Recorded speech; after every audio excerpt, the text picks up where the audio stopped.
Eles vão tentar se misturar, mas não vão conseguir. Durante várias épocas houve tentativa de unificar. O Napoleão tentou unificar a Europa, não conseguiu. Isso aqui, pessoal, você que está assistindo em casa, isso aqui é tão forte que eu vou te falar o seguinte. Isso aqui é como se a historiazinha virasse a história zona agora. A história zona, né? E contada com séculos antes de acontecer.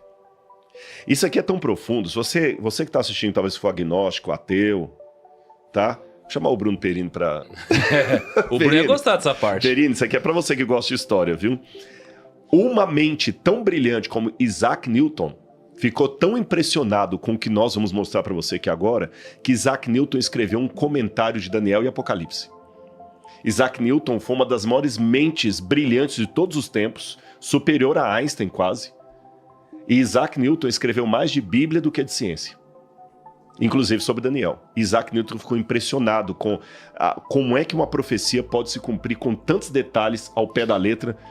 Não é coincidência. Não, o QI de Isaac Newton é entre 190 e 200, estimativa. Exatamente. Nossa, mãe do céu. Mano, pensa nisso. Então, ou seja, o que eu tô falando aqui não é coisa... que vergonha, eu gostava do Tiago quando ele era ateu, agora ele falava só de dinheiro, agora ele tá falando de Bíblia, caiu no conceito. Pelo contrário, eu acho que agora ele ficou mais sábio. Agora eu falo de dinheiro. E com mais sabedoria. Isso. Você fala de dinheiro, mas não só de dinheiro. Exato. É que antes era só dinheiro, que pobreza. É tão rico que só tem... É tão pobre que só tem dinheiro, coitado. Não, ele é tão rico que ele tem dinheiro e sabedoria para saber como aplicar o dinheiro. Há uma diferença. Sim. Tem gente que é tão pobre que só tem dinheiro. O Lucão tá curioso, Rodrigo. Dinheiro. O Lucão tá curioso. Que é essa interpretação do sonho aí? Vamos lá. Também. Aqui Daniel começa, capítulo 2, depois você pode olhar na sua Bíblia, em casa. Daniel respondeu na presença do rei. O mistério que o rei exige, eu estou lendo o verso 27, o mistério que o rei exige, nem sábios nem encantadores podem revelar, mas há um Deus no céu que revela mistérios, pois fez saber ao rei Nabucodonosor o que vai acontecer nos últimos dias. Ou seja, a profecia ia estender por muito tempo. Isso daqui era em que ano? Daniel era em que ano? Daniel 605 a.C. 605 a.C. Aqui, 605 é quando ele foi para a Babilônia. Uhum. Depois, em 587 a.C., Nabucodonosor manda destruir o templo de Jerusalém. Então esse sonho aqui pode ter sido por volta de 601 a.C., nessa época assim, depois de 3 anos que Daniel estava ali na Babilônia. Nesse 605, 3 anos, por volta de 602 a.C., 601. Aí o Daniel explica esse sonho, aí no verso 38 ele coloca: esse é o sonho e também a sua interpretação, diremos o rei. O Senhor, ó rei, que é rei dos reis, a quem o Deus do céu conferiu o reino, o poder e a glória, em cujas mãos foram entregues os filhos dos homens, onde quer que eles habitem, os animais do campo e as aves do céu, para que dominasse sobre todos eles, tu, ó rei, és a cabeça de ouro. Então a cabeça de ouro representava... Aí quando se fala, então é Nabucodonosor? Sim e não. Porque naquela época, eles mesclavam a figura do rei com a figura do reino. Tá certo? É como se eu falasse assim, a Casa Branca anunciou... A Casa Branca foi o presidente. Mas a gente fala Casa Branca. Ou o presidente. Você fala Hitler ou a Alemanha nazista. Você mistura Napoleão ou a França napoleônica, né? Uhum. Mussolini ou a Itália fascista. Então você mistura o rei com o reino dele. Então a cabeça é Nabucodonosor. O domínio, entre aspas, mundial. Não literalmente mundial, mas a superpotência da época. Depois do Senhor se levantará outro reino inferior ao seu, e um terceiro reino de bronze. Então eu já sei que as partes da estátua são reinos, e um sempre inferior ao outro. E de fato, a prata vale menos no mercado que o ouro, o bronze vale menos do que a prata, o ferro vale menos que o bronze, e o ferro misturado com barro, o ferro enferrujado, vale menos que o ferro puro. Só um pequeno PS, é interessante isso, porque assim, o preço dos metais preciosos, eles mudaram ao longo do tempo. Uhum. Então você falar o que continua até hoje valendo da mesma forma, isso também é uma informação muito relevante. Uhum. Tipo, o alumínio no passado, ele valeu mais do que outros metais preciosos, o alumínio. E aí, de repente, o alumínio perdeu completamente valor e a gente usa hoje para embrulhar pão. Então, quando você vê a informação há tanto tempo atrás, que hoje continua na mesma hierarquia, isso também é uma prova importante. Então, para resumir, ele fala, então virá um reino depois do seu e depois do seu. Então agora, para resumir, eu vou falar quais são esses reinos. Esse aqui é Babilônia. A Babilônia durou de 606 a.C., 612, quando Nabopolassar domina a Assíria, até 538 a.C., quando a Babilônia cai. E a Babilônia cai de uma maneira que ninguém esperava. Quem assume o poder era um reino inferior, a Medo-Pérsia. Você tem 2 reis, Dario e Ciro, que eles se juntam, tio e sobrinho, e sabe como é que eles conquistam a Babilônia? Sem derramamento de sangue. Sim. Eu vou deixar a conquista da Babilônia para contar no capítulo 5. Acabou de chegar. Tá bom? Mas a Medo-Pérsia também caiu por um reino inferior, a Macedônia. Quando um jovem macedônio chamado Alexandre Magno, Alexandre o Grande, conquista a Macedônia, depois a Grécia e vai conquistando o mundo, e ele domina a Medo-Pérsia. Lembra por exemplo, o filme Alexandre que tá passando aí? Então é aqui, ó, é a Grécia. Então, se a Medo-Pérsia, e ó, interessante, 2 braços, Média e Pérsia. E só um detalhe, nós não vamos falar hoje aqui, porque senão ia ficar até o Natal, mas essa mesma profecia é repetida no capítulo 7 e 8, com mais detalhes que nem estão aqui. Tá bem? Por exemplo, no capítulo 7 vai falar que um reino era maior do que o outro, e a Média era maior do que a Pérsia era maior do que a Média. Aí vem Alexandre o Grande. 331 a.C. é a época de Alexandre o Grande. Então eu tenho 606 a 538, Babilônia, 538 a 331, a Medo-Pérsia, 331 a.C. até 323, Alexandre o Grande. Aí, no capítulo 7, deixa eu só dar esse detalhe aqui, porque didaticamente vai ser importante. Daniel vai falar que esse reino representado pelo quadril de bronze, ele iria ser destruído sem esforço de mãos. Ele mesmo ia quebrar. E depois que ele quebrasse, 4 reinos iam se levantar dele. Quando Alexandre o Grande morre, e a gente sabe que Alexandre o Grande morre ou envenenado pelo vinho, quando ele morre na Babilônia, em 323 a.C., ele estava fazendo 33 anos de idade, e quando ele morre, ele não deixa descendente, porque o descendente dele foi morto, e quem assume o governo no lugar de Alexandre são, de fato, os 4 generais dele, Cassandro, Seleuco, Lisímaco e Ptolomeu. Até o número da divisão do reino, Daniel vai dar no capítulo 7. 323 acaba isso aqui, aí ele fala do reino demonstrado pelas pernas, um reino feroz, Roma. Começa em 323 a.C., que é Alexandre, depois vem os generais dele, aí Roma sai justamente de um desses reinos aí, e ela começa a sua hegemonia mesmo por volta do ano 160, aquela época tal, do Pompeu vai conquistar Jerusalém em 63 a.C., então aqui você tem a Roma. Agora eu quero me deter na última parte da estátua.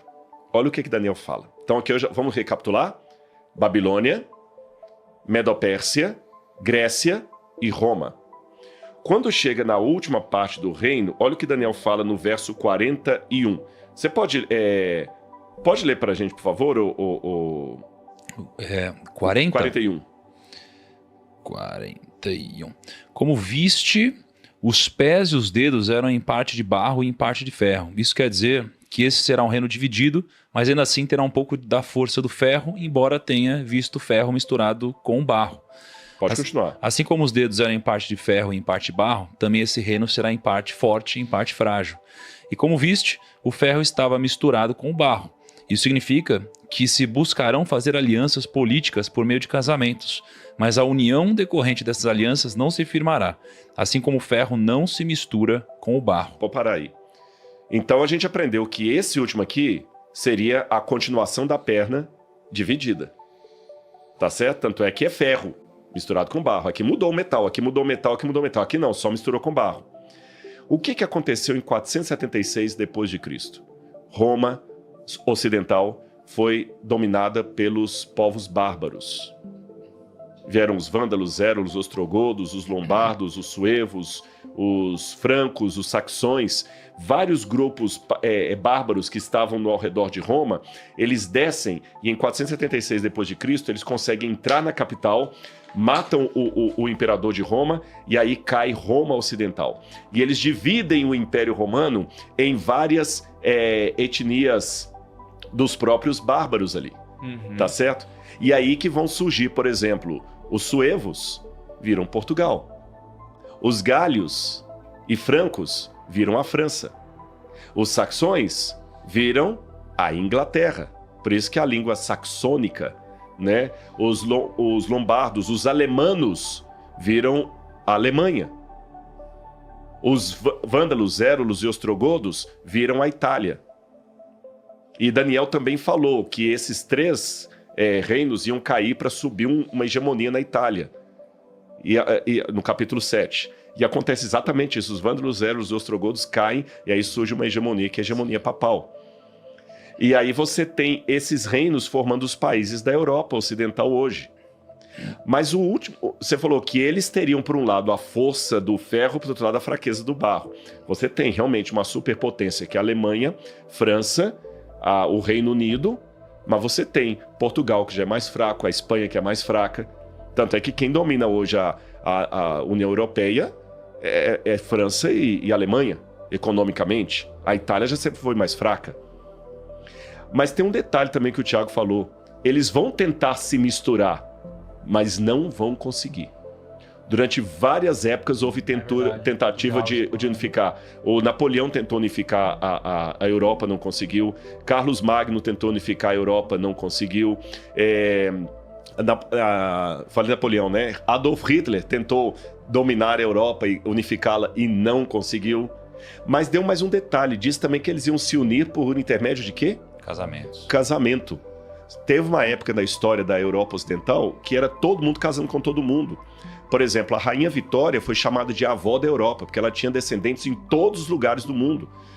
O sobrinho neto dela, o neto ou sobrinho neto, agora eu não lembro, que era o Wilhelm, da Prússia, da Alemanha, era neto dela. Vamos pegar o Dom Pedro I, por exemplo, do Brasil.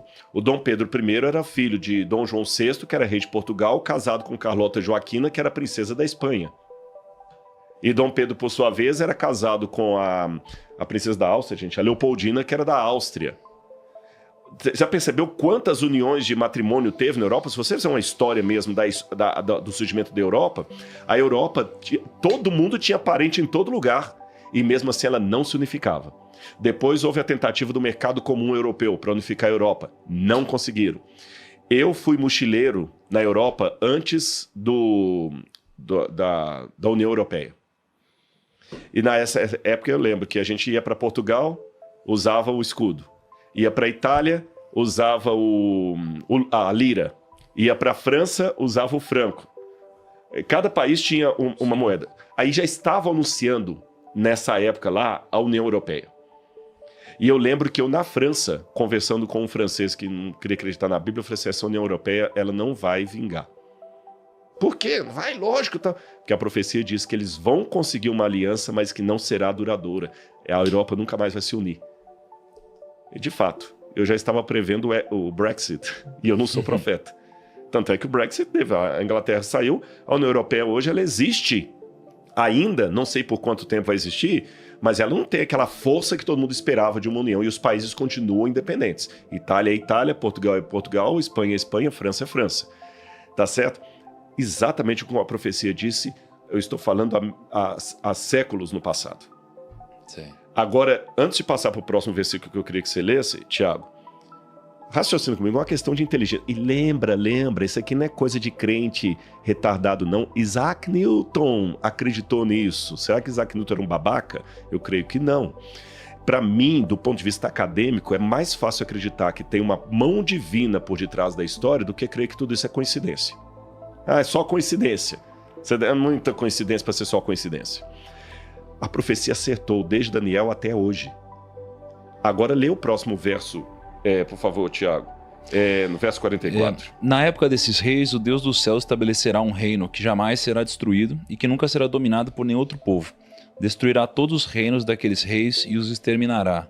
Mas esse reino durará para sempre. Verso 45. E aí, esse é o significado da visão da pedra que se soltou de uma montanha sem auxílio de mãos, pedra que esmigalhou o ferro, bronze, o barro, a prata e o ouro. O grande Deus. O Deus poderoso mostrou ao rei o que acontecerá no futuro, o sonho é verdadeiro e a interpretação é fiel.